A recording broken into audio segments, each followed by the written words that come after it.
Denet. Ngayong araw po ito ay binigay ng Diyos. Amen. Kaya tayo magpupuri, magpapasalamat sa ating Panginoon. Amen. Hallelujah. Come on. Palakpak po natin ating mga kamay para sa Diyos na buhay. Salamat, Panginoon, sa araw na ito.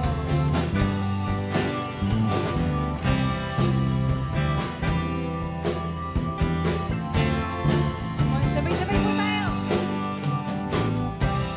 Salamat, Panginoon. Salamat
gabi purihin ka. Walang oras!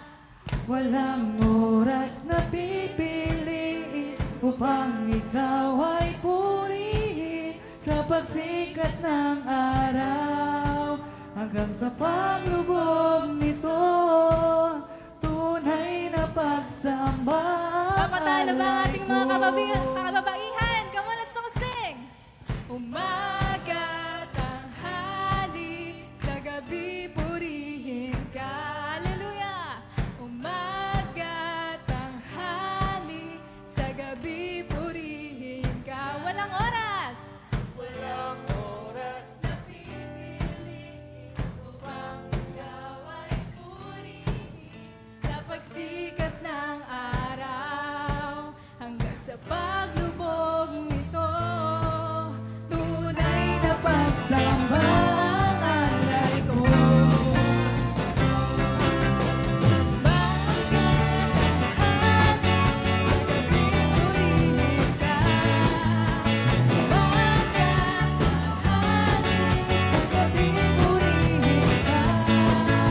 Walang oras na pipiliin upang ikaw ay purihin sa pagsikat ng araw hanggang sa paglubog nito.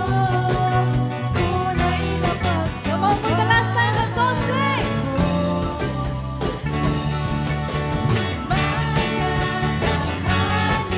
sa gabi purihin ka. Sa gabi purihin ka. Walang oras na pipiliin upang ikaw ay purihin sa pagsikat ng araw hanggang sa paglubog nito. Tunay na pagsamba ang alay ko. Tunay na pagsamba ang alay ko. Tunay na pagsamba ang alay ko. Hallelujah! Tanggapin mo, Panginoon, ang tunay na pagsamba na alay namin sa inyo lamang.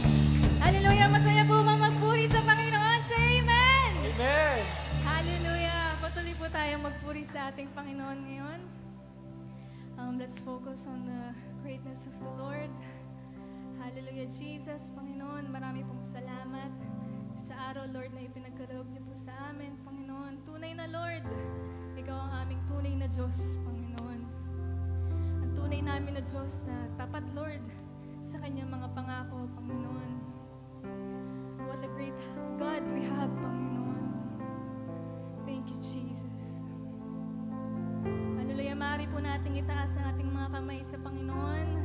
Pwede po tayong umawit, pwede tayong umiyak, pwede natin kausapin ng Diyos sa umaga na ito. Hallelujah. Thank you, Jesus. Thank you, Holy Spirit.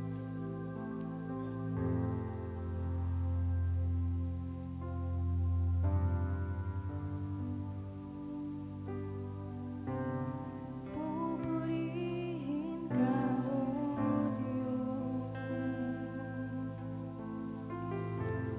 Ang aming alay ay pagsamba.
Panginoon, ang kadakilaan na Diyos na meron kami.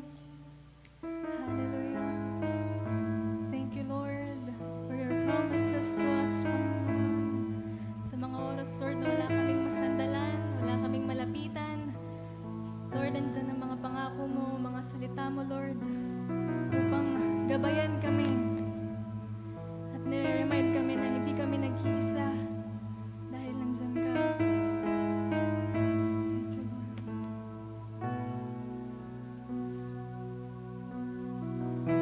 Panginoon, lumalapit sa iyo ang puso kong nag-iisa.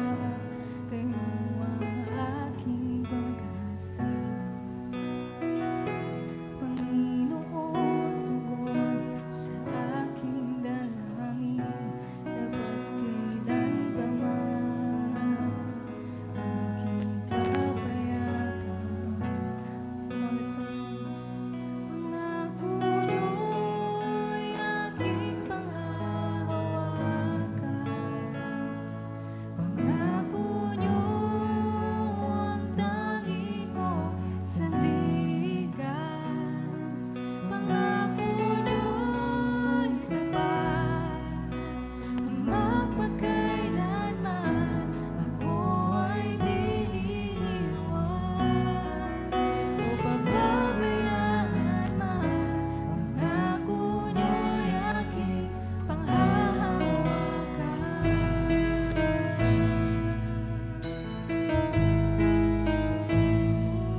Pwede ba natin itaas ang ating mga kamay sa Panginoon? Thank you, Jesus. Sandigan, pangako niyo Pangako mo, Panginoon.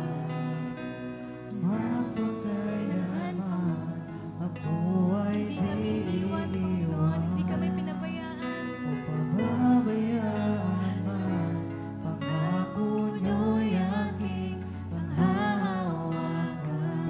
Pangako niyo, Panginoon. Pangako niyo'y aking panghahawakan. Pangako niyo ang tangi kong sandigan.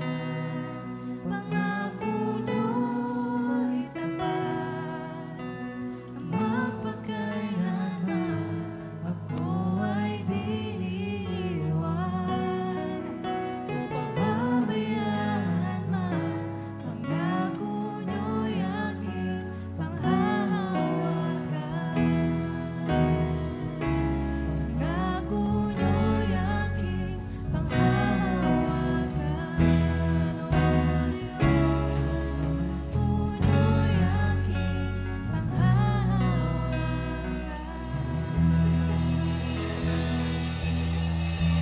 Hallelujah, hallelujah. Come on, can we give God the best clap of offering? Hallelujah, hallelujah. Sige po, yung pinakamalakas na palakpak na nararapat sa ating Diyos. Hallelujah, hallelujah, hallelujah.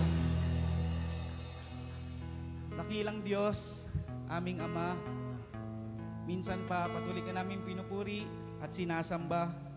Tunay po, Ama, na tanging pangako mo lamang yung aming pangahawakan, Father God.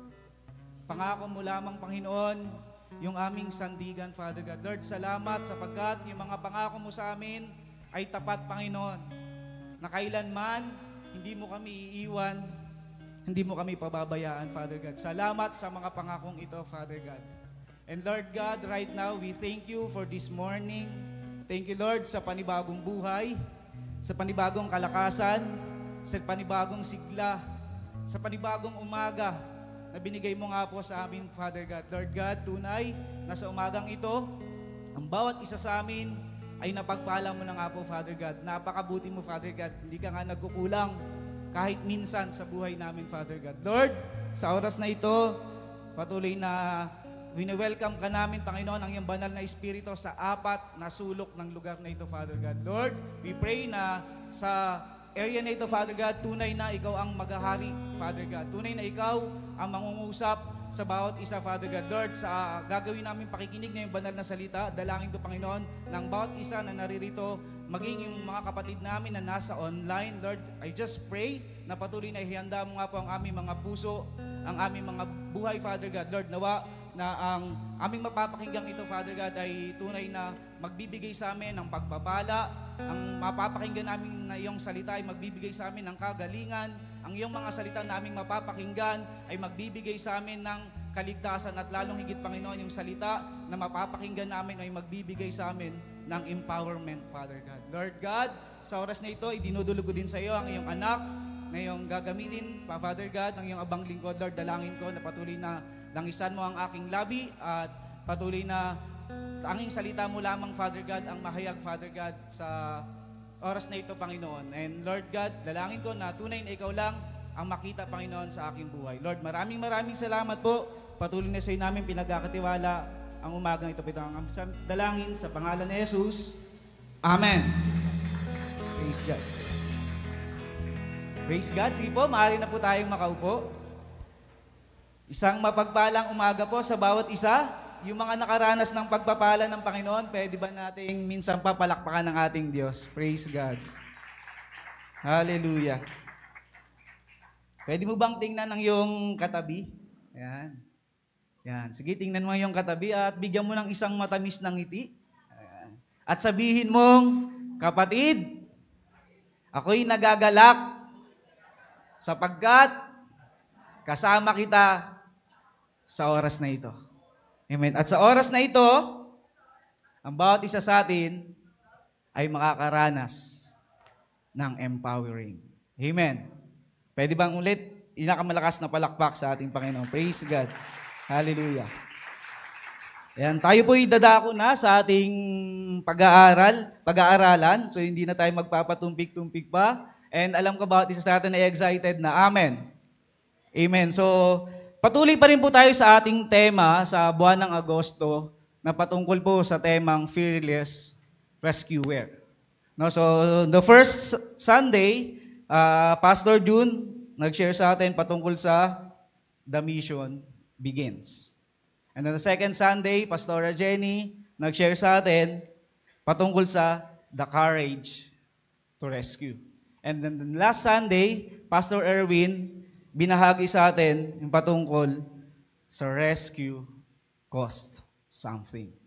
And ngayon pong araw na ito, ang ating pong pag-uusapan ay patungkol sa empowered to rescue. Pwede ba nating sabihin, empowered to rescue? Kanina sabi ko, bawat isa sa atin, alam ko, nagagalak at na-excite na maranasan yung empowering ng Lord. Amen? Kasi the very reason why talaga kung bakit tayo uma-attend sa mga ganitong gawain, uma-attend tayo ng mga prayer meeting, ng mga gathering, because lahat tayo nagdi-desire na makaranas ng empowering ng Lord. Amen?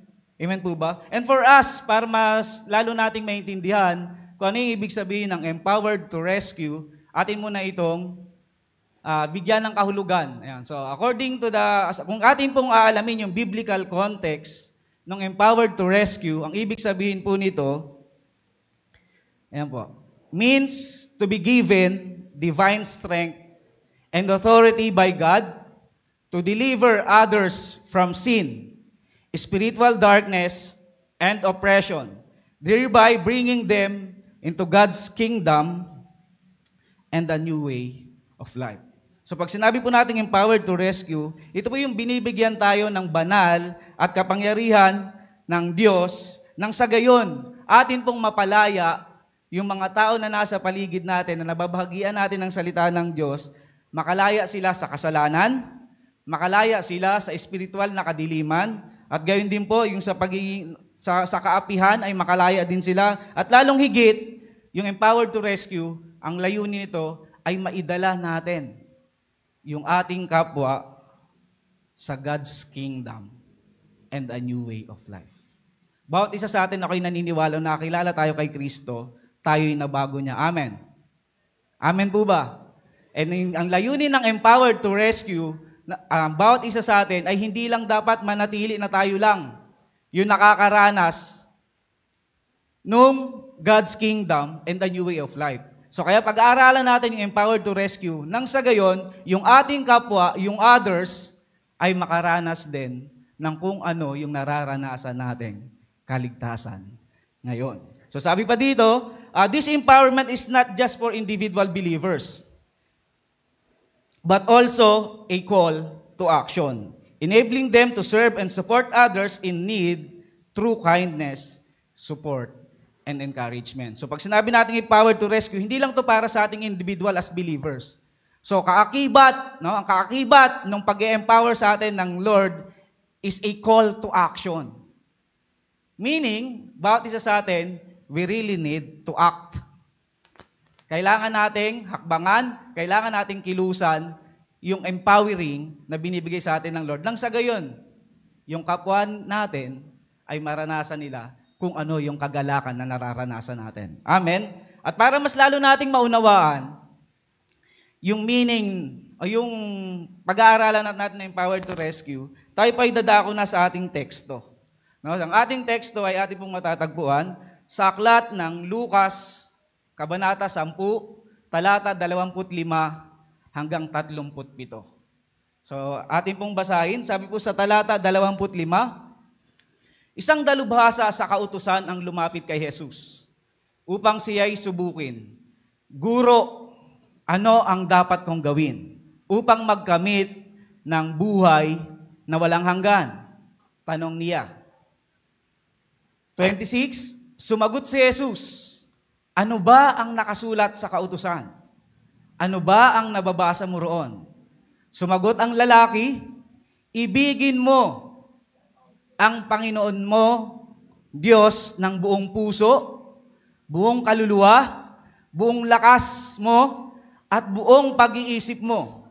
At ibigin mo ang iyong kapwa, gaya ng pag-ibig mo sa iyong sarili. And verse 28, sabi ni Jesus, tama ang sagot mo.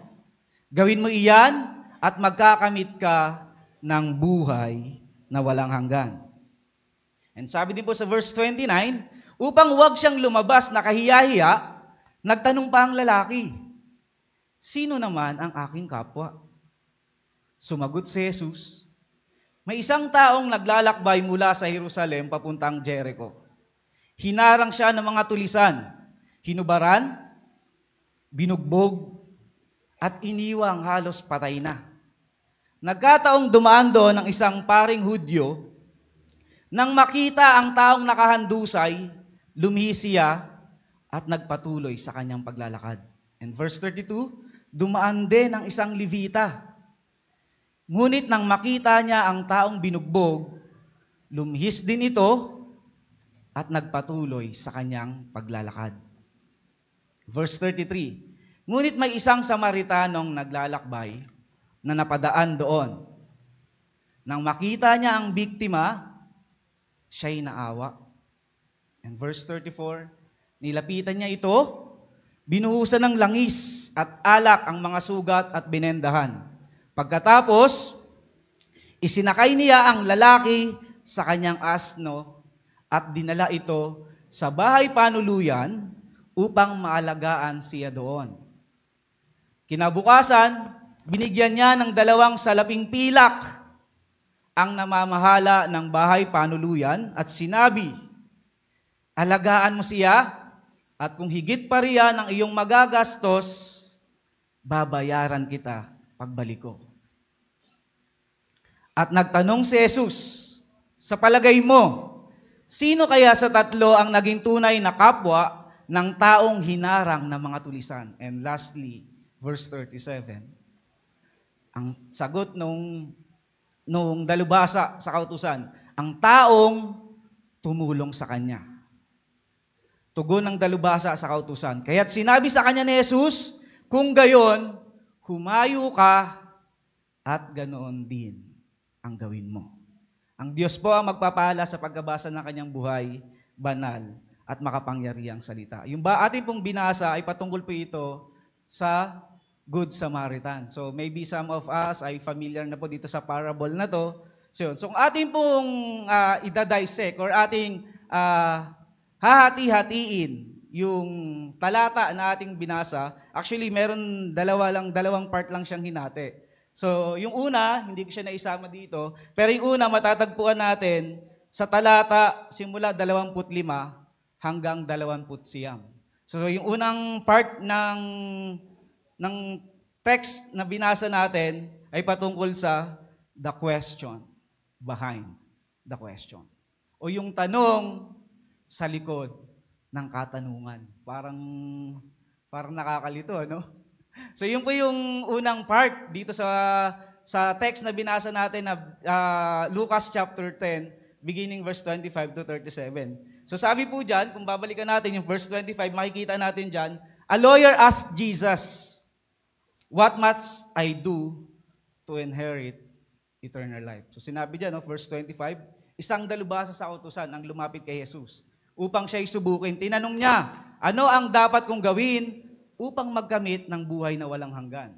So yun yung unang tanong. Sabi nga, ang pag-aaralan sa first part, ang pinag-aaralan dito is the question behind the question. So nagtanong yung dalubhasa sa kautusan. At sinagot din siya ni Jesus, makikita natin sa verse 26, sinagot rin siya, ni-redirect ni Jesus yung question nung dalubhasa. Ang sabi niya, sumagot si Jesus, verse 26, ano ba ang nakasulat sa kautusan? Ano ba ang nababasa mo roon? So binalik ng Panginoon. And then the lawyer responds, sa verse 27 to 29, sabi diyan, love the Lord your God with all your heart, with all your soul, with all your strength, and with all your mind. And sabi niya din, the second thing, love your neighbor as you love yourself. So sabi ng Panginoon, tama ang iyong kasagutan.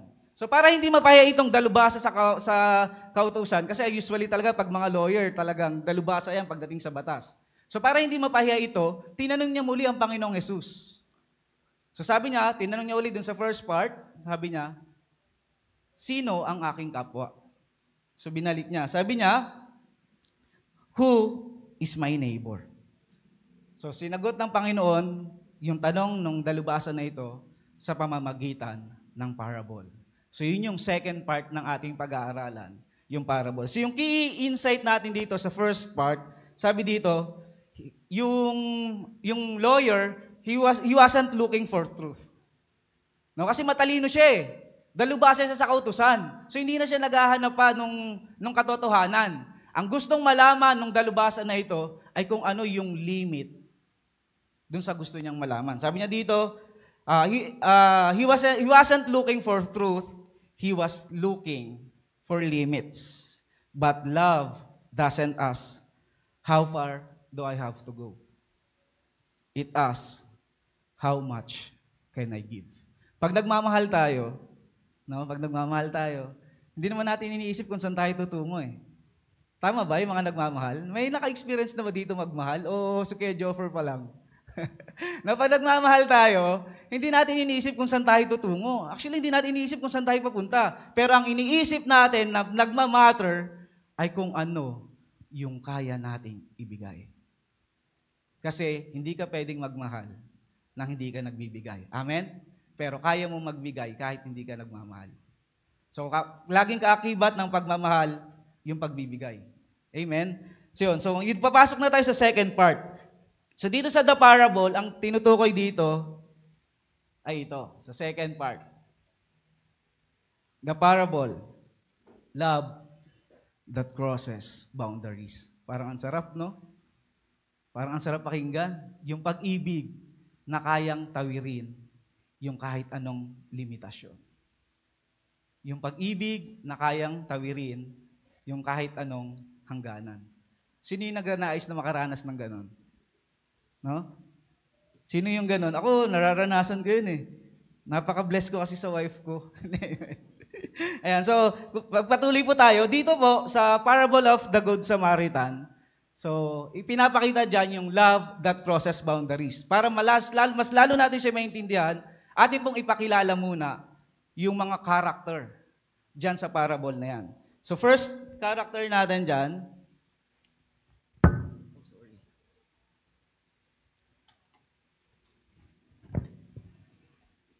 so first character po natin is the victim.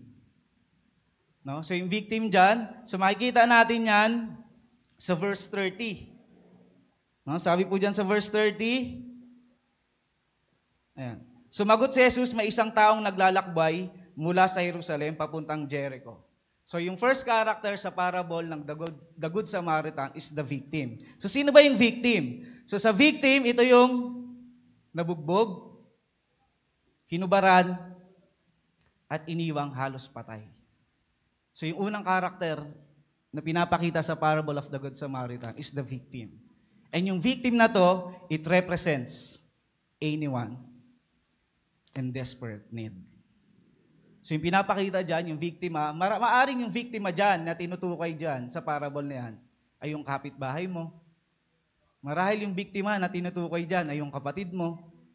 Maaring yung magulang mo, or maaring yung katabi mo lang na classmate mo sa school. So yan yung tinutukoy dyan, yung victim. So yan yung mga taong nasaktan, nasugatan, pero hindi nagmahal, no? Ano na yun eh. So yan yung victima dyan, yung nasaktan, hinubaran, at iniwan na halos patay. So yan po yan. So marami tayong nakikitang ganyan actually, no? Marami tayong nakikita niyan sa paligid, pero minsan nagpipikit mata na lang tayo, nakakalungkot man isipin. No? And second character in the parable, the priest and Levite. Ay yung pari at ang mga Levita. So, kung titingnan natin yung character dito, sabi diyan, the priest and Levite, they are religious people who passed by likely for reasons of ritual purity or self-preservation. So makikita natin yan sa verses 31 to 32. Sabi diyan, nagkataong dumaan doon ng isang paring Hudyo na makita ang taong nakahandusay, lumihis siya at nagpatuloy sa kanyang paglakad. In verse 32, dumaan din ang isang Levita, ngunit nang makita niya ang taong binugbog, lumihis din ito at nagpatuloy sa kanyang paglakad. Alam niyo po, nakakalungkot isipin, no? Yung priest dito and Levite, ito yung mga pari na nakikita natin at maging yung mga lingkod sa templo. Actually, hindi lang mga pari, even sometimes, no? Even yung mga pastors, even yung mga, some of the pastors, even yung mga cell group leaders, minsan kapag gusto talaga nila ng punctuality, kahit nakikita nila na meron na talagang kailangan tulungan, nakakalungkot isipin, hinahayaan na lamang nila. No? Yan yung pinapatungkol dyan. Pero sa kwento nitong mga priest and Levite, the very reason why, kung bakit hindi nila marahil tinulungan itong biktima, no? Yung biktima na binugbog, hinubaran, iniwan na halos patay. Kasi sa kanilang kultura or tradisyon, ang isang pari at ang isang Levita, pag sinabi kasi nating Levita, ito yung alalay ng pari. No, pag sinabi nating Levita, ito rin yung mga taga-alaga ng simbahan. O sa madaling sabi, itong mga Levita, ito yung mga officers sa templo. So the very reason kung bakit hindi nila tinulungan marahil, no, itong biktima, kasi sa kanilang tradisyon at kultura, hindi ka pwedeng maglingkod sa templo kapag ikaw ay hindi ceremonially clean. So, ibig sabihin, isa sa reason kung bakit hindi nila nilapitan, bakit tiningnan na lang nila, bakit sila lumihis. Kasi kung tutulungan nila, ito, meron silang kultura, syempre, pag nakita mo yon, halos iniwang patay. Para malaman mong buhay yon, anong gagawin mo? Para malaman mong buhay? Pupulsuhan. Tama. So, pag pinulsuhan mo siya, ang essence doon, anong mangyayari? Nagkaroon kayo ng physical contact. So, ibig sabihin, nahawakan, let's say, nung pare or Levita, nahawakan niya itong biktima. And sa kanilang tradition or kultura, isa sa magpaparumi sa isang pari o sa isang Levita ay kapag nakahawak siya ng isang bangkay. So, kaya natakot silang tulungan. Kaya natakot silang lapitan. Kaya nila nilihisan na lamang. Kasi ayaw nilang, kung sakali man na talagang patayon, ay makahawak sila ng isang bangkay na magiging dahilan para hindi sila makapaglingkod sa templo. Nakakalungkot isipin, naghihingalo na yon. Pero hinayaan lang nila kasi meron silang commitment. So ganun kasi yung tradition at kultura nila. So yun yung priest and Levite. And yung pangatlo po, ito yung pangatlo, the Samaritan. So yung Samaritan po, ito yung the most unlikely hero. Samaritans were despised by Jews, but he stopped. So, had compassion and took action. So yung pangatlong karakter na ating pag-uusapan ay Samaritan. Yung Samaritan po at mga Hudyo, hindi sila in good terms, no? So hindi kinakausap ng mga Hudyo ang mga Samaritano. Actually, ayaw nga nila dumako doon sa lugar ng Samaria, no? Itong mga Hudyo. So itong Samaritano, actually, kung sabi ng mga Bible scholars, no, yung biktima doon ay isang Hudyo. Bakit? Kasi kung babalikan natin yung verse 25, sabi doon, verse 30 rather, may isang taong naglalakbay mula sa Jerusalem papuntang Jericho. So sabi ng mga Bible scholar, yung biktima doon ay isang Hudyo. Pero yung Samaritan, ang sabi, yung mga Samaritano ay hinahamak ng mga Hudyo. Actually, ayaw kausapin ng mga Hudyo yung Samaritano. So ibig sabihin, they are not in good terms. So kung ikaw yung Samaritano, of course, kung ayaw kang kausapin ng Hudyo, kung ikaw ay isang Samaritano, baka ayaw mo rin kausapin yung isang Hudyo. Eh nakita nitong Samaritano na yung isang Hudyo na yon ay nabugbog, hinubaran, iniwang halos patay. Anong ginawa ng Samaritano? Sabi doon, he stopped, he saw, had compassion, and took action. Alam niyo ba, napakabigat sa isang Samaritano na to, sa kwento na to, sa parable na to, natulungan yung Hudyo na yon. Bakit? Merong 3 reasons. No? Kung bakit para bang nung tinulungan niya yung Hudyo na yon, para siya nakikipaglaban sa kanyang sarili. Kasi bakit? Unang reason, ang ginawa ng Samaritano ay may malaking pakikipagsapalaran sa sarili. So yung unang reason dyan, ang daan mula sa Jerusalem papuntang Jericho ay napakapanganib. Isipin mo, parang ganito yan yung daan, no? Kung ating in simple terms, no? In simple terms natin, parang itong daan galing Jerusalem papuntang Jericho ay parang iskinita sa panahon ngayon. No? Sa isang iskinita na madilim, na alam mo yung iskinita na yon ay talamak ang magnanakaw, talamak ang tulisan, talamak ang mamamatay na tao, at nakakita ka doon na naghihingalo. Kung ikaw ay nasa kalagayan ng Samaritano, kaya mo ba siyang tulungan?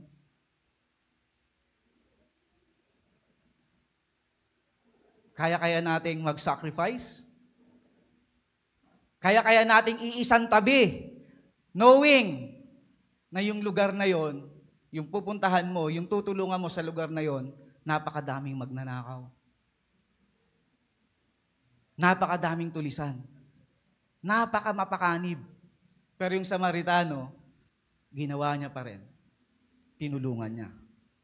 Isa pang bagay, kapag tinulungan niya, no, pag tinulungan niya itong Hudyo na nangangailangan ng tulong, may posibilidad, siyempre tinulungan niya, of course, pag tinulungan mo, magkakaroon yun ng kagalingan. At kapag gumaling yun, maaaring yung itong ninakawan, hinubaran, iniwang halos patay, ay babalik sa kanyang alaala kung sino yung nagnakaw sa kanya. At pag nangyari yun, itong Samaritano na to, ay may posibilidad na magkaroon siya ng death threat, no? O magkaroon siya na magiging nasa danger na yung buhay niya kasi nga tinulungan niya 'yon. No, so yun yung mga lumalaban sa isipan ng Samaritano kasi talagang mahirap yun yung unang part . And second, ito yung pinakamalupit. No? Second, may personal na di pagkagusto sa mga Hudyo. Sa atin, minsan sa atin, kung sino yung mga taong galit sa atin, ang hirap tulungan. Naniniwala ba kayo doon? Minsan yung tinutulungan lang natin, yung mga mahal natin . Di ba? Ang daling tulungan kapag mahal na mahal mo. Tama? Lalo na pag parte ng pamilya mo, minsan ang daling tulungan . Pero paano kaya kung ang tutulungan mo ay kaaway mo? Kaya natin gawin yon? Paano kaya kung yung tutulungan mo, alam mo sa sarili mo na hindi ka gusto? Tutulungan pa rin kaya natin? So yun yung pangalawa, ang hirap nun, ang hirap tumulong dun sa, alam mo, na kapag tinulungan mo siya, and right after mo siyang matulungan, alam mo sa sarili mo na hindi ka niya kakausapin, kasi Hudyo nga siya. Ang mga Hudyo, hindi nila kinakausap ang mga Samaritano. Even nga lang na dumako dun sa lugar ng Samaria, ayaw nila kausapin ka pa. So yun yung second. Pero kahit hindi niya gusto yung Hudyo, nag-stop siya, tiningnan niya, nagkaroon siya ng compassion, at tinulungan niya. He took care. And lastly, ito yung pangatlo sa naglalaban sa isipan ng Samaritano. Nung tinulungan niya, itong biktima, alam niya sa sarili niya, it will cost something. Siyempre, pag tinulungan mo, may gastusin. Diba kaya minsan kaya ayaw natin tumulong sa mga ibang pamilya natin kasi number one, gastusin yan. No? Minsan ganun. So yun iniisip ng Samaritano and knowing na hindi nga gusto ng mga Hudyo yung Samaritano, 100% lahat ng ginastos niya ay hindi ibabalik sa kanya. No? Walang kasiguruhan. Maliban na lamang talaga kung yung tinulungan niya ay matouch yung puso para ibalik lahat ng gastos. Sabi ni Pastor Erwin nung turo niya last time, true rescue requires sacrifice. True rescue requires sacrifice. So kahit gagastos siya, pag binasa natin, dito pa lang, pag binasa natin yung 30 yung tinulungan niya dito sa may 34, Nilapitan niya ito, binuhusan ng langis at alak ang mga sugat at binendahan. Pagkatapos isinakay niya ang lalaki sa kanyang asno at dinala ito sa bahay panuluyan upang malagaan siya doon. So pag dinala mo ang isang biktima sa bahay panuluyan, parang sa atin sa panahon natin ngayon, once na meron kang pasyente na dinala sa ospital, matik gastos yan. Tama? Hindi ka pwedeng pumunta. Ayun nakakalungkot nga sa Pilipinas actually. Pag wala kang pera, bahala ka dyan. No? Ewan na lamang natin kung talagang matutupad yung pangako ni BBM na 0% billing daw eh. No? Pero during that time, no, talagang kahit sa panahon natin ngayon, no, kapag tumulong ka, it will cost something. It will cost something. No, pero itong Samaritano na to, hindi siya nagdalawang isip. Tinulungan niya pa rin, nilapitan niya, tiningnan niya, nagkaroon siya ng compassion, and he took care dun sa Jews na yon. So meron pinakita ditong 4 movements of compassion. Sa 4 movements of compassion, makikita natin sa verses 33 to 35. So ito yung ginawa ng Samaritano. First, he saw him. No? Nakita niya, nagkaroon siya ng awareness. Makikita natin yan sa verse 33. No? Ngunit may isang Samaritanong naglalakbay na napadaan doon. Nang makita niya ang biktima, siya'y naawa. So yung first movement ng compassion, nakita niya. No? Awareness. Tayo po sa atin, no? Minsan, nakikita na natin yung kapatid natin, minsan yung classmate natin, nakikita na natin na talagang kailangan yung tulong natin, kailangan yung makapakinig ng salita ng Diyos, minsan hesitant pa tayo eh. No? Natulungan yon. Pero itong Samaritano, makikita natin, he saw him. Isa sa movement na ginawa niya, nakita niya, nagkaroon siya ng awareness.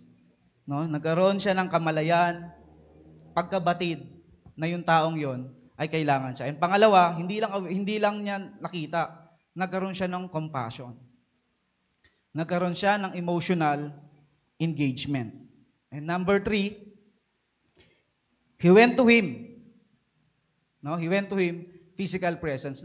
Alam niyo po ang pinakamasarap na natulong talaga na maibibigay natin, 'di ba? Sabi natin, the best na pwede nating ibigay na gift doon sa isang tao kung walang-wala talaga tayo is prayer. No, and aside from that, no, yung presence. Kaya minsan, 'di ba, sa atin, kapag wala tayong kakayanang financial makatulong, ang gusto lang natin dapat nandoon yung presensya natin. Kasi yung presence natin may halaga 'yon. Yung physical presence natin, may impact yun.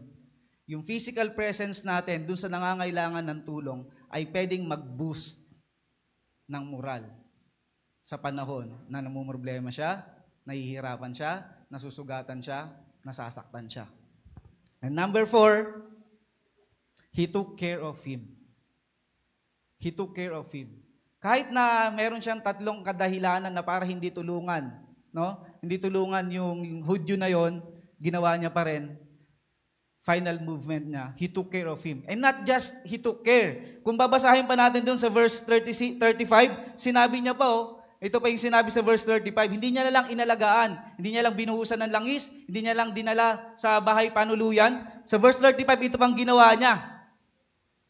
Kinabukasan, binigyan niya ng 2 salaping pilak ang namamahala ng bahay panuluyan at sinabi, alagaan mo siya at kung higit pa riyan ang iyong magagastos, babayaran kita pagbalik ko.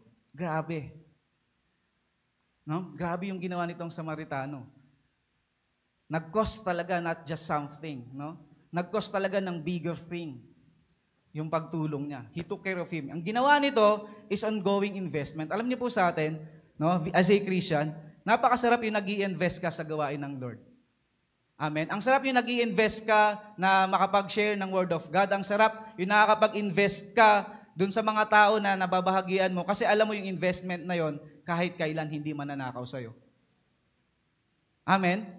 Kasi yung pag nag-i-invest ka dito sa lupa, nagpapayaman ka, hindi ko sinasabi na masama magpayaman. Lahat tayo gusto na magkaroon ng maayos na pamumuhay kasi nga we are longing for comfort eh. Pero ang sinasabi ko po rito, pag nag-i-invest ka dito sa lupa, may mga posibilidad na mawala ito. Pero yung investment na ginagawa natin sa langit, kahit sino, hindi pwedeng kunin yon. Amen? Amen po ba?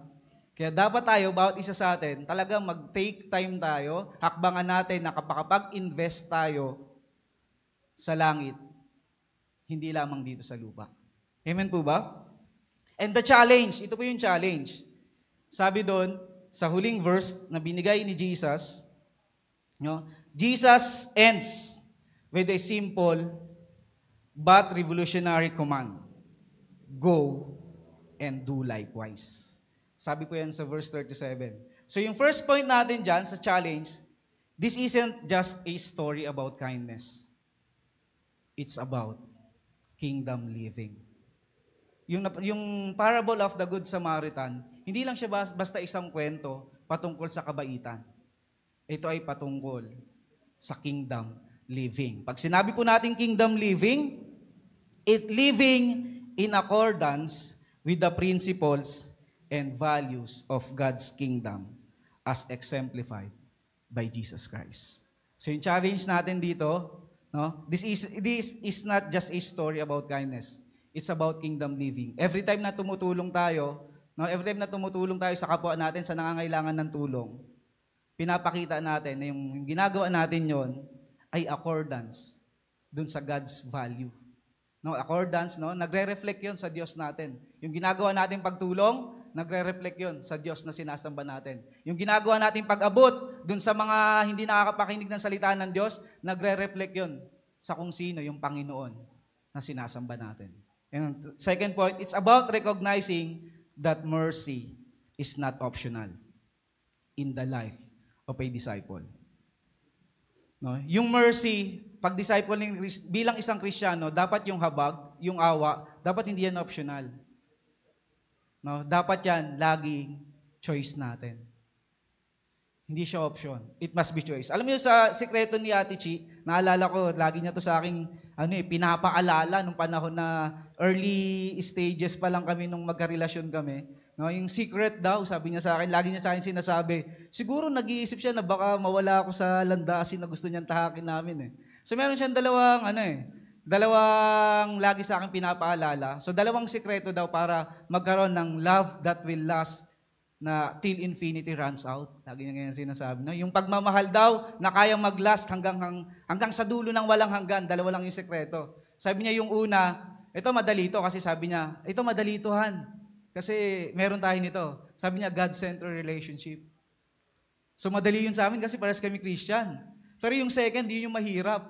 Sabi niya, ito ang lagi mong aalalahanin. Talagang dinidiin sa akin ni Chi. Yung second kasi sabi niya, dapat sa bawat araw, pipiliin natin na mahalin ang isa't isa no matter what, no matter how. And being a disciple of Jesus, dapat yung mercy, yung pagtulong sa kapwa is not an option. Being a Christian, dapat maging choice natin, araw-araw, piliin natin na magpakita ng habag sa ating kapwa. Amen po ba? Pwede ba natin palakpakan ng Lord? Praise God. And pangatlo, it's about living empowered by God to rescue the broken, the forgotten, the overlooked. So yung nais ipagawa sa atin ng Lord, no?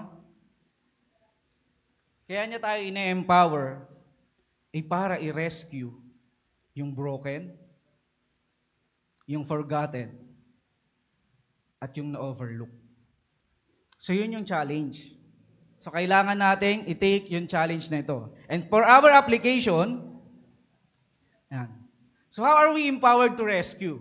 So paano ba tayo ma-empower? First, spiritually, by the Holy Spirit's compassion working in us. Sabi po sa aklat ng Roma, Kabanata 5, talata 5, at hindi tayo binibigo ng pag-asang ito, sapagkat ang pag-ibig ng Diyos ay binuhos na sa ating mga puso sa pamamagitan ng Espiritu Santo na ipinagkaloob sa atin. So by the Holy Spirit, compassion working in us, may empower tayo. Ngayon, kapag na-empower tayo, syempre part na yon na kailangan yung mercy talaga sa others, sa kapwa natin, sa neighbor natin, sa kapatid natin, sa magulang natin, ay dapat choice natin. Second, practically, with our time, resources, voice, and presence. No? Kapag sa pag-rescue, no, sabi nga ni Pastor Erwin, true rescue costs something. True rescue requires sacrifice. So practically, kung gusto natin yung empowered to rescue, kailangan natin mag-invest ng oras natin. And not just yung oras natin. Sa pag-rescue, kaakibat niyan yung resources natin. Yung voice natin, and most especially, yung presence natin. Pero, wag tayong malungkot, no? Kasi sabi ko nga kanina, higit na mainam yung nag-i-invest ka para sa kalangitan kesa dito sa sanlibutan. Kasi yung investment mo sa kalangitan, again, walang sino man ang pwedeng umagaw nun sa'yo. Walang sino man ang pwedeng makakuha nun sa'yo.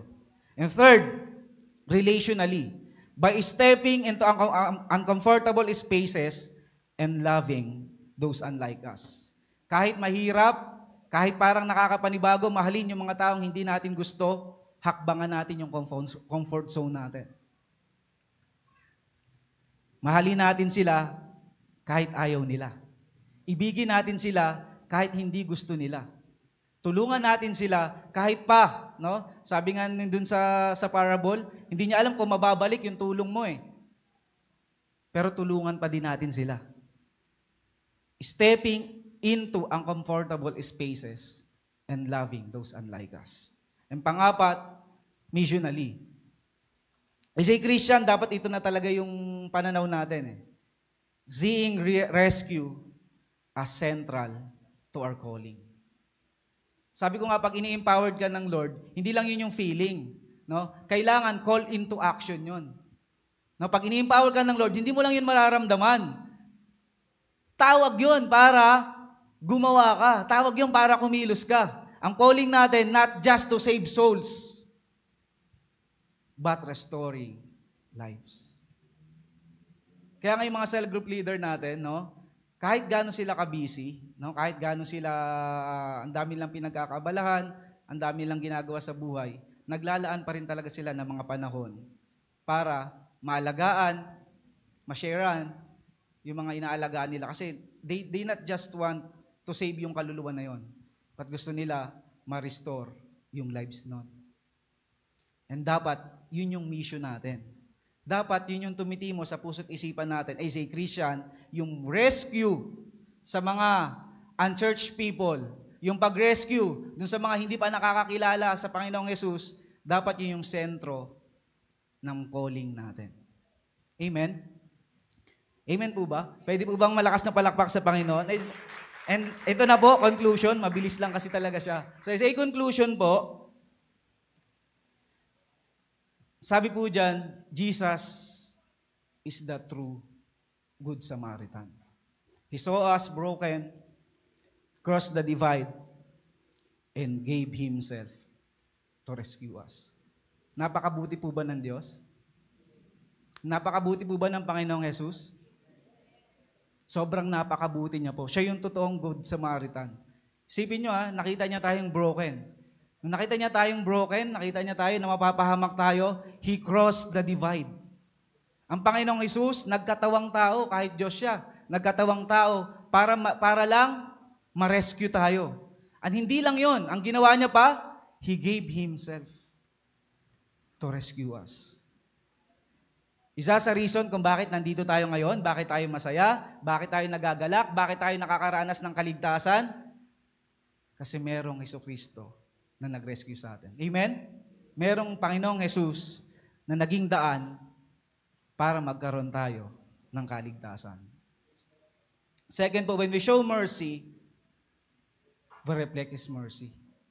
Every time na tumutulong tayo, every time na nag-share tayo ng Word of God, every time na humahayo tayo, every time na nagpapakita tayo ng kahabagan, nagre-reflect yon sa kung sino yung Diyos na sinasamba natin. Nagre-reflect yon kung sino yung Panginoon na pinapupurihan natin. And last, go and do likewise. isn't about earning salvation. It's about living it out. Sabi sa verse 37, huling-huli, humayo ka at gawin mo yung mga bagay na ganoon. So ang challenge sa atin, go and do likewise. As I end po, nais kong iwanan ng bawat isa sa atin ng isang katanungan. No? So when was the last time you open your mouth and share Jesus to your neighbor, to your family, to your friends? Kailan yung huling beses na shinare natin si Jesus dun sa mga kaibigan natin? Kailan? When was the last time? Alam niyo po sa atin kasi, no, it's easy for us to say, no, sa atin, ang daling sabihin na napakabuti ng Diyos. Amen. Ako personally, pag dilat ko pa lang ng mata ko, pag mulat ko sa umaga, ang daling sabihin, Lord, thank you. Araw-araw to tinuro sa atin ni Pastor Dong Pag mulat pa lang ng mata mo, ang unang dapat lalabas sa bibig mo, salamat Panginoon kasi napakabuti mo sa akin. Napakadaling sabihin nun. But the question is, kaya ba nating sabihin yun sa kapwa natin? Kailan yung huling beses na sinabi mo sa kaibigan mo, sa kapatid mo, sa kuya mo, sa magulang mo, na napakabuti ng Diyos? Alam niyo po, ako nagpapasalamat kasi 2 weeks ago, nagkaroon kami ng cell group ng mga kapatid ko. Yung sa cell group namin, nabigyan ng pagkakataon na makasama ko yung iba kong kapatid. Usually kasi, pag nagsa-cell group kami, ang present lang lagi si Joven, si Jan, tsaka yung second John na si Bok. Kasi kasi yan first John, si John Michael, second John Roland, yung third John na pinagpipray ko, si John Paul. So 3 John yan. Ay nagkataon, nung 2 weeks ago, nagkaroon kami ng cell group. May nakasama na kapatid ko na pinagpipray ko, na nakasama talaga sila, na hindi siya kasama sa third John. No? Alam ko, kilala nyo na yon. So, nagpapasalamat ako kasi inalaw ng Lord na makausap ko sila. And nung nag-cell group namin, simple question lang yung tinanong ko sa kanila. Sabi ko sa kanila, kasi malinaw naman sa akin na ako'y naniniwala na kahit hindi kami araw-araw nagkakasama, ako'y naniniwala na yung mga kapatid ko, meron na silang tanim ng salita ng Diyos. So, tinanong ko sila, sabi ko sa kanila, kung kayo ay tatanungin sa oras na ito, i-rate ninyo yung relasyon na meron kayo sa Diyos. What would it be? Ano yung rate na yun? So some of them, no, ang binigay na rate, 7 out of 10, yung iba 8 out of 10. Actually, nung time na yun, sobra akong na-bless talaga. Kasi isa sa mga kapatid ko, yung third John, nagulat ako. Kasi mas matindi pa yung desire niya kaysa sa akin Sabi niya sa akin, nung ni-rate niya, 7 out of 10. And sabi niya sa akin, alam, kuya, ang prayer ko talaga, noon pa man, nung time na nakapakinig ako ng salita ng Diyos, kung ako'y tatawagin niya bilang maging pastor, hindi ako tatanggi. Parang na-challenge ako. Sabi ko, parang kinikilabutan talaga ako nung sinabi niya yun Sabi niya, pero ang prayer ko, kuya, nawa loobin ng Diyos na ipanalo ako sa buhay. Na makabawi ako sa inyo, makabawi ako kay mama. Sabi ko, hindi mo naman kailangan gawin yon. Sabi ko, ang Lord, pag pinanalo ka sa buhay, o hindi ka man niya ipanalo, kung ano yung desire ng gusto mo, para makapaglingkod sa Kanya, gawin mo. Amen? Sobra akong na-bless kasi sabi ko, Lord, parang china-challenge mo na ako Kasi yung kapatid ko, ganun na yung desire. So nagpapasalamat ako sa Lord kasi kahit hindi nga kami araw-araw nagkakausap, nagkakasama, ganun yung level of commitment na meron sila sa Lord.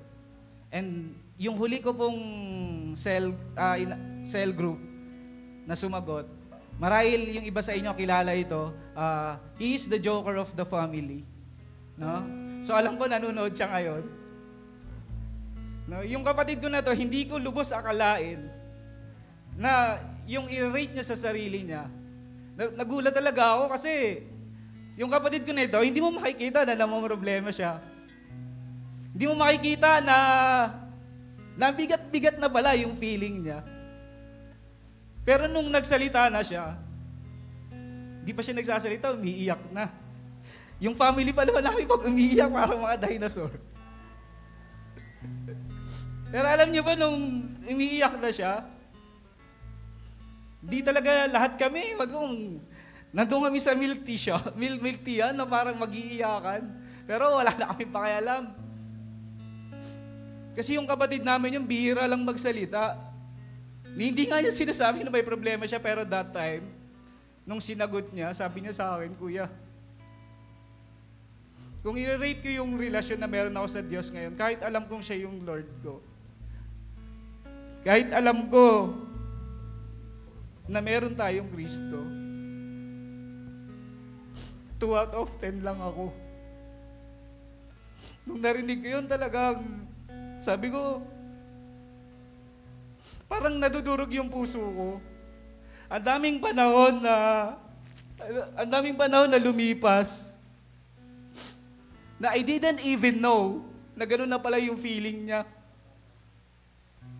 Nung sinabi niya 2 out of 10, sabi niya, alam niyo Kuya, hindi man halata, hindi ko man sabihin, may mga pagkakataon na gusto ko nang sumuko sa buhay. May mga pagkakataon dahil sa nararanasan kong problema, parang gusto ko na lang matapos na lahat. Pero nagpapasalamat ako, sabi niya, kasi merong isang pangako na laging pinapaalala sa kanya ng Diyos. At sabi niya, English pa eh. Nag-iiyak mag-joker kasi hindi mo asahin na English pa eh. Sabi niya, alam niyo, ito lang pinangahawakan ko. The greater problem you have, the greater soldier you become. Sabi niya kahit nasasaktan na siya, nasusugatan, patuloy siyang lumalaban. Kasi alam niya after ng problem na yon, magiging greater soldier siya. And I really thank God. Kasi merong pangako na iniwan sa kanya. Kasi kung hindi niya pinangahawakan yung pangako yun, hindi ko alam kung nasa na yung kapatid ko na yun. And ako'y nagpapasalamat kasi dahil dun sa cell group na yon, kaya ako talaga, china-challenge ko yung bawat isa, no? Hakbangan natin. Hakbangan natin yung pag-share ng Word of God kasi hindi natin alam, baka yung kapatid natin kailangan yung salita ng Lord. Baka yung kapatid natin kailangan yung presence natin para ma-lift up sila. And alam nyo, that time, after yung cell group namin, yung mukha niya na parang full of stresses.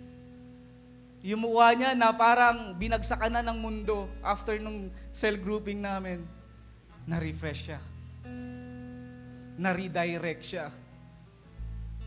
Nagkaroon siya ng desire na talagang lagi maka-attend sa mga gawain ng Lord. And the best thing na nangyari pa doon, dahil doon sa sharing na naganap sa cell group namin, nahikayat niya na yung asawa niya ay mag-undergo ng cell group din. Alam niyo, nakakatuwa, yung misis niya ngayon, under na ni Ate Chi. Pwede bang palakpakan natin ang Lord? Mabuti ba ang Diyos? Minsan sa atin ang hirap, no? Iniisip natin, ang hirap mag-share ng Word of God kasi yung iba sa atin nahihiya. Yung iba sa atin, baka tanungin tayo. Pero yung bawat isa natin ay challenge, hakbangan natin.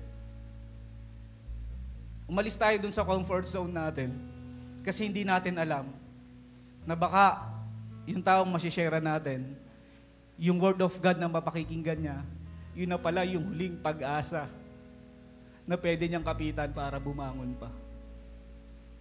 Amen? Amen po ba? At panghuli po, no, gusto kong sabihin, isa sa reason, kaya pala ini-empower ka ng Lord. Every time na umaattend tayo ng tulad ng gawain na ito, tulad ng mga prayer gathering, kaya pala ini-empower tayo ng Lord for the purpose of becoming a living witness.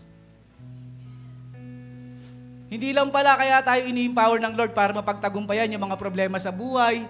Hindi lang pala para mapagtagumpayan yung mga gusto natin makamtan sa buhay. The very reason why ini-empower ka ng Lord for the purpose of becoming a living witness. Yung po talaga yung reason kung bakit ay ini-empower. Sabi pa dito, hindi ka pala ini-empower para ka lang palakasin at magtagumpay sa laman. That's not the purpose. Bagamat nakakatuwa ito, pag ini-empower ka, isa-isa mong mapagtatagumpayan ang mga bagay. Na pag ini-empower ka ng Lord, you will become a living witness. You will become a soul winner. And lastly, the best thing, you will become victorious. Pwede bang palakpakan natin ng Lord? Praise God. Hallelujah. Sige po, tayo saglit na tumayo. Hallelujah. Minsan pa palakpakan natin ang ating Diyos. Hallelujah. Hallelujah, Father. Hallelujah, Lord God. Hallelujah, Jesus. Aming Ama, minsan pa kami nagpupuri at nagpapasalamat sa iyo. Dinadakila ka namin at lubos kami nagpapasalamat sa iyo sa oras na ito. Lord, thank you for reminding us, Father God, na yung isa sa reason kung bakit ini-empower mo kami, every time na kami nakaka-attend sa ganitong gawain, is for the purpose of becoming a living witness. Lord, dalangin namin, Panginoon, na sa bawat sandali ng aming buhay, Panginoon, as we travel sa journey na gusto mong ipatahak, dalangin ko, Lord, na patuloy na pagkalooban mo kami ng compassion and the passion, Panginoon, na ibahagi ang iyong salita, Father God. Na i-share kung gaano ka kabuti sa amin. Kasi hindi namin alam na baka pag ginawa namin yun pala, yung pangahawakan na lamang ng taong kausap namin para makabangon. Lord, dalangin ko na mas lalo mo kaming paglalimin pa, Panginoon. Help us to dig down deeper sa iyong mga salita, Panginoon. Nang sa gayon, Ama, pag nagkaroon kami ng pagkakataon na makapagsalita, makapag-share, hindi na kami matatakot. Hindi na kami mahihiya, Father God. And Lord God, dalangin namin na tunay, Panginoon, na bawat isa sa amin ay kakasangkapanin mo, Father God, para yung aming mga kaibigan, yung aming mga kapamilya, yung aming mga kapitbahay, ay muling makakilala at makabalik sa iyo, Father God. Lord, gamitin mo ang bawat isa sa amin, Panginoon, para maging living witness, Father God. At anuman yung maranasan namin pagsubok, anuman yung maranasan namin challenges, Lord, help us na ma-overcome lahat ng iyon. Nang sa gayon, Ama, yung mga taong nasa paligid namin makikita, Panginoon, yung Diyos na sinasamba namin, Father God. And hayaan mo kami na magkaroon kami ng puso na tulad ng Samaritano, Father God, na kahit hindi namin gusto, na kahit mayroong panganib na nag-aabang sa amin, na kahit na yung pagtulong namin ay magkukos ng something, hindi kami magdadalawang isip na tumulong. Hindi kami magdadalawang isip na mag-rescue. Lord, maraming salamat po, Ama, sa iyong mga salita na aming napakinggan sa oras na ito. And Lord God, ang lahat ng kapurihan, ang lahat ng kaluwalhatian ay tanging sa iyo lamang. Sa pangalan ni Jesus. Amen. Hallelujah. Tayo po ay patuloy lumawit sa ating Panginoon. Maaari po ba nating itaas ang ating mga kamay sa Diyos at patuloy natin panghawakan ang mga pangako ng Diyos sa atin.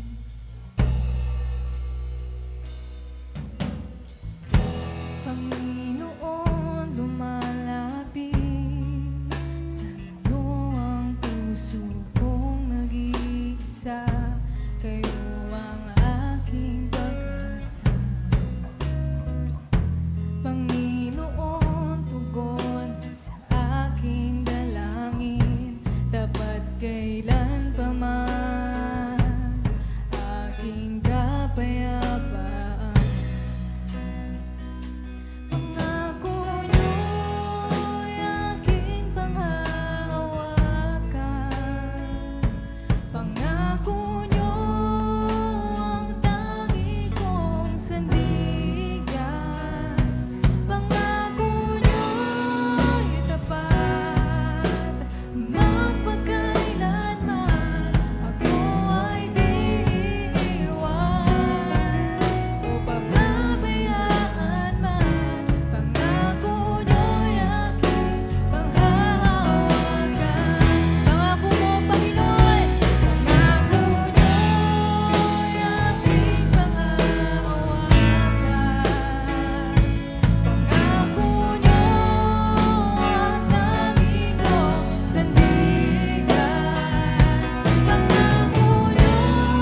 Makakaupo muna po tayong lahat at para po sa ating kaloob at mga handog, tayo po muna ay magbasa ng salita ng Diyos.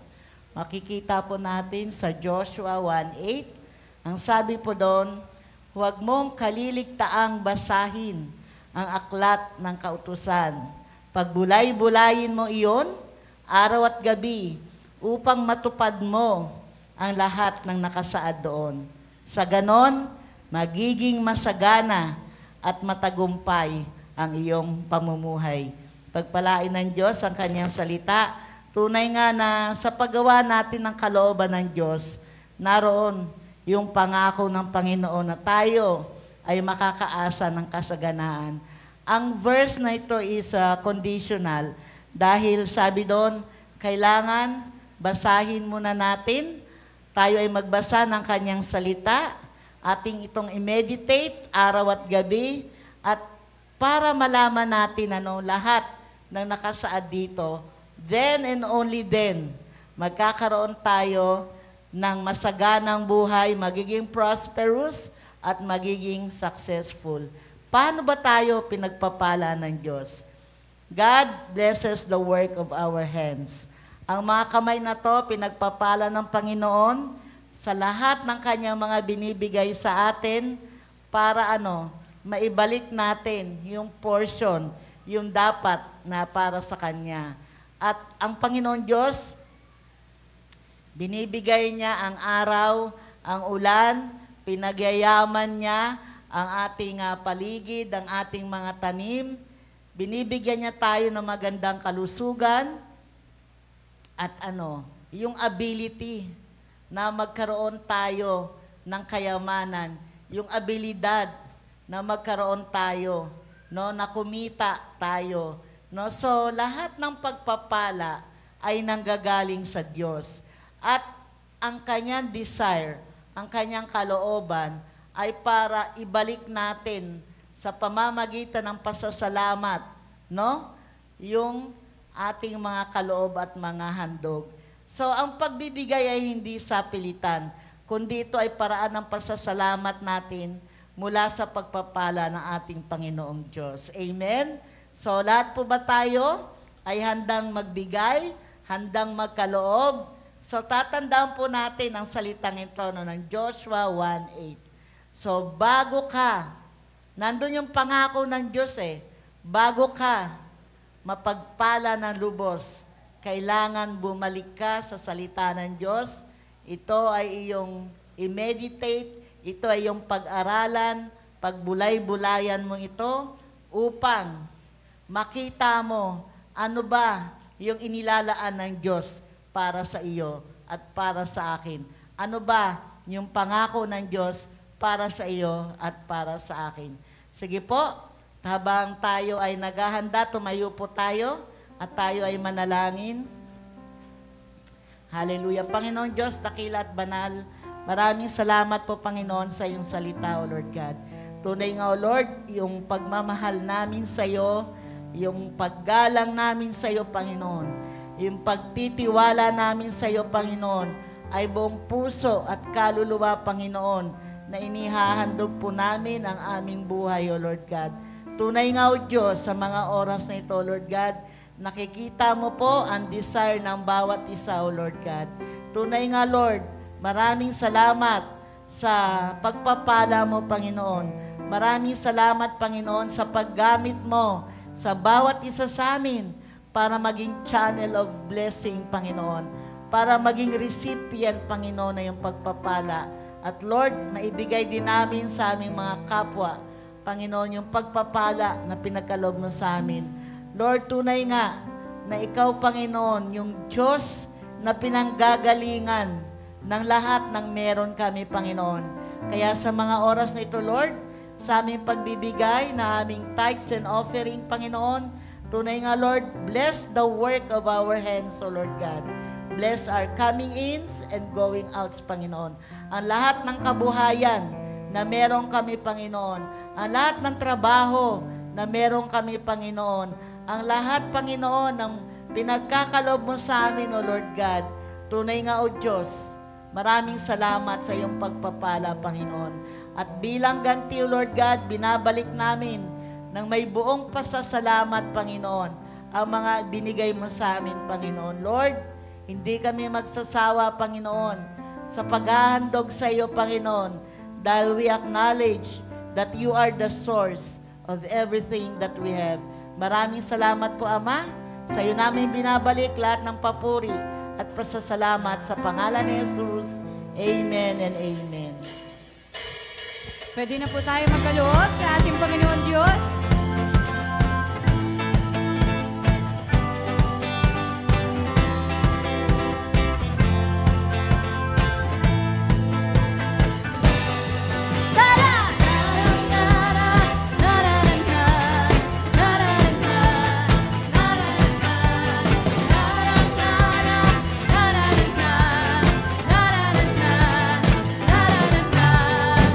Ito na ang hinihintay na maranasan ang tunay.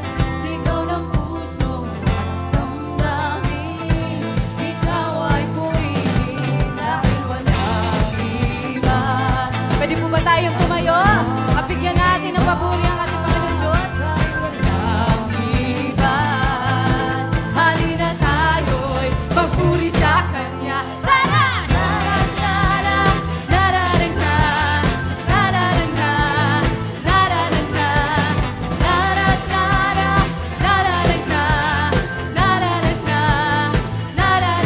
Nagliliyab sa iyong presensya, ako'y lumiglang sa sobrang saya.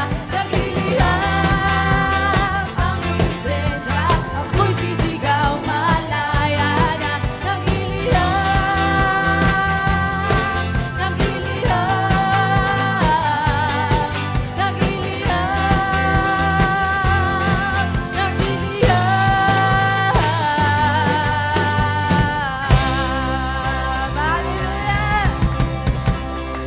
Praise the Lord. Sige po, tumayo po tayong lahat. At minsan pa po natin palakpakan ng Panginoon. Hallelujah. Isa na lang, tapos na po ang ating pong series about Fearless Rescue. Ano po? The final rescue po by Pastor Dong on the last Sunday of this month. Sabi po doon ni Joper, isa lang po sa nakita ko po, Greater Soldier. Kasi naalala ko po ito nung ako po ay pangarap ko po kasi maging sundalo. Nung ako po ay bata pa. Ang isa po sa naaalala ko, nung nandun pa ako sa panahon na yun, na naririnig ko, greater soldier comes from greater training. Ano po?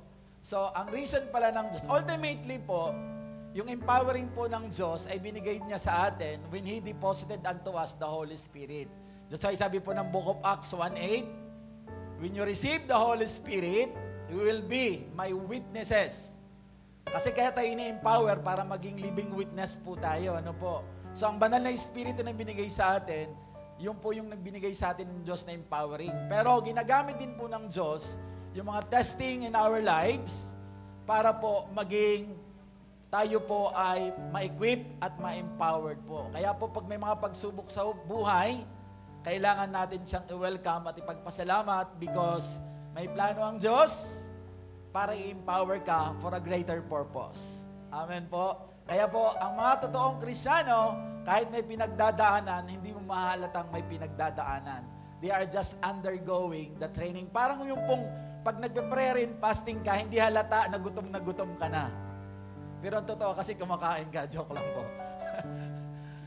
gutom ka na, pero hindi halata kasi nag-i-enjoy ka sa training na ginagawa ng Diyos sa iyo. Because you have in your mind that after this training, there is a greater purpose na inilagay po ang Diyos sa atin. Ano po? Kaya po, salamat sa Diyos dahil po tayo po ay patuloy niya pong tinuturuan at ini-empower for a greater purpose para maging living witnesses po tayo sa mundong ginagalawan po natin. Minsan pa natin palakpakan ng Panginoon sa ating pong napakinggan sa umagang ito.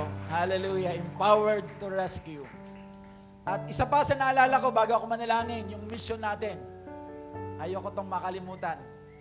Sabi doon, di ba?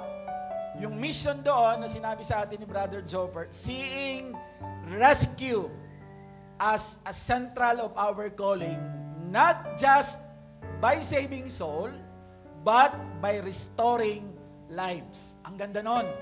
Ang mission pala nating mga tao na nagtiwala sa Panginoon, hindi lamang puro para mag-convert ng tao, but to make a disciple.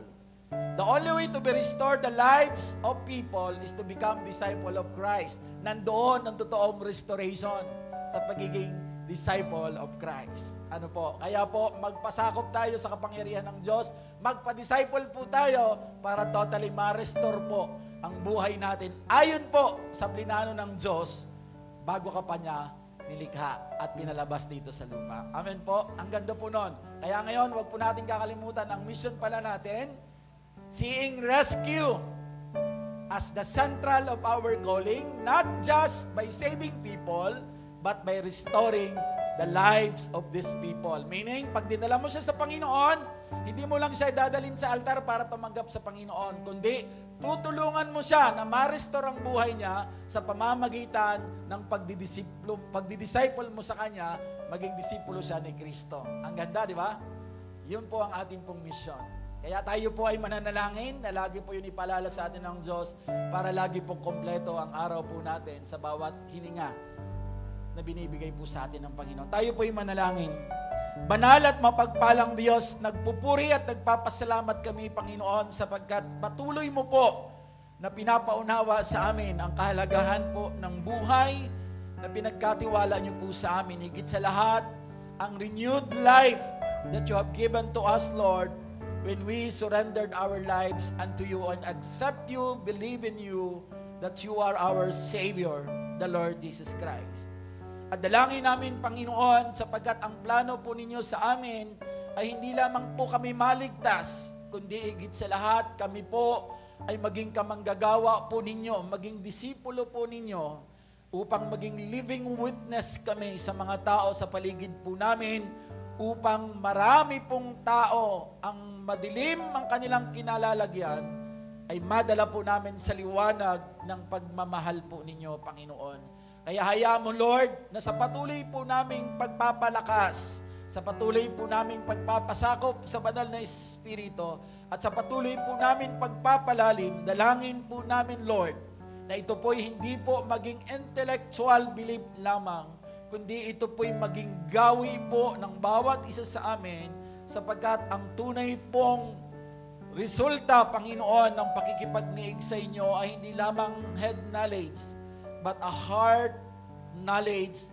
that transform the lives of other people.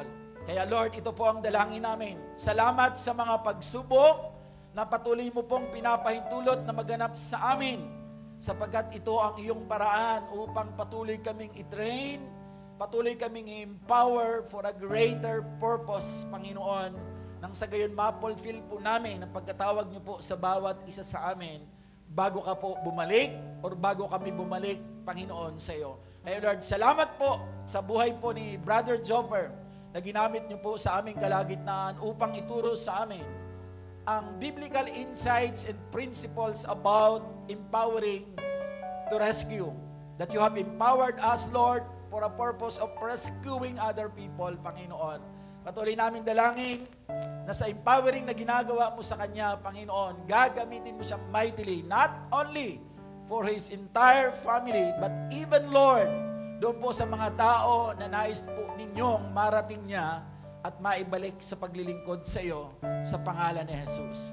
Pagpalain mo po siya, anuman po ang desire ng kanyang puso na magbibigay lagi ng lugod sa iyo, kaming lahat ay nakikiisa, Lord. Katagpuin mo po ito at patuloy mo siyang pagpalain, palakasin, ingatan, Lord, sa araw-araw na kanya pong mga ginagawa at patuloy, Lord, mahayag ang iyong kalawalhatian at kabutihan sa kanyang buhay bilang disipulo mo, Panginoon. Pagpalain mo ang kanyang buong pamilya. Mayroon siyang malaking kahilingan sa iyo, Panginoon. Pagpalain mo po ang sinapupunan ng kanyang asawa, Panginoon. In Jesus' name. In Jesus' name. And Lord, salamat po sapagkat ikaw po ang Diyos na hindi lamang po, Panginoon, nakikinig ng aming panalangin, but you are also answering our prayer in your perfect time, in the mighty name of Jesus. Salamat po, Panginoon, sa oras na ito At patuloy din ako nagpupuri at nagpapasalamat sa iyo sa buhay po ng mga kapatid ko, Panginoon, ng bawat isa, Panginoon, na inuna po ang iyong katwiran at hindi po ang sarili po namin kagustuhan. Salamat, Lord, sapagkat pinagtagumpay niyo po ang bawat isa sa amin. At kami po ay nakarating sa bulwagang ito upang magpasalamat sa iyo, sumamba sa iyo, dakilain ka, at purihin ka sa Espiritu at sa katotohanan. Lord, empowered na naman po uli kami ngayon. At ang darating isang linggong ito, Panginoon, inaangkin po namin ang tagumpay. Ano man po ang mga dadaanan namin, we will always victorious because ang Diyos na aming pinaglilingkuran ay Diyos na matagumpay noon, ngayon at magpakailanman. Kaya Lord, patuloy kami magpupuri, patuloy kami maghahayag ng kaluwalhatian po ninyo at higit sa lahat, patuloy kami mag-aabot bilang mga rescuers, Panginoon, aabot ng mga tao na maibalik, Panginoon, sa presensya po ninyo. Maraming salamat po kung paano, Lord, na iningatan niyo po ang bawat isa sa amin sa pagdakong ito, sa lugar na ito. Gayon din, Lord, patuloy kami umaasa at nagtitiwala na patuloy mo kaming iingatan at sasamahan hanggang sa makabalik po kami sa aming mga pansamantalang tahanan. Sa buong isang linggo, kami po'y nagtitiwala na kayo po ang patuloy naming makakasama at babalik kami sa bulwagang ito punong-puno po ng kagalakan sapagkat ikaw po ay aming pong napapurihan. Maraming salamat po. And as we depart, Lord, in this place, may the love of the Father, the grace of the Lord Jesus Christ, and the fellowship of the Holy Spirit be with us now and forever. And everybody says, Amen and Amen. Hallelujah! Ayan po, pwede na po tayo magkamay. Natapos na po ang ating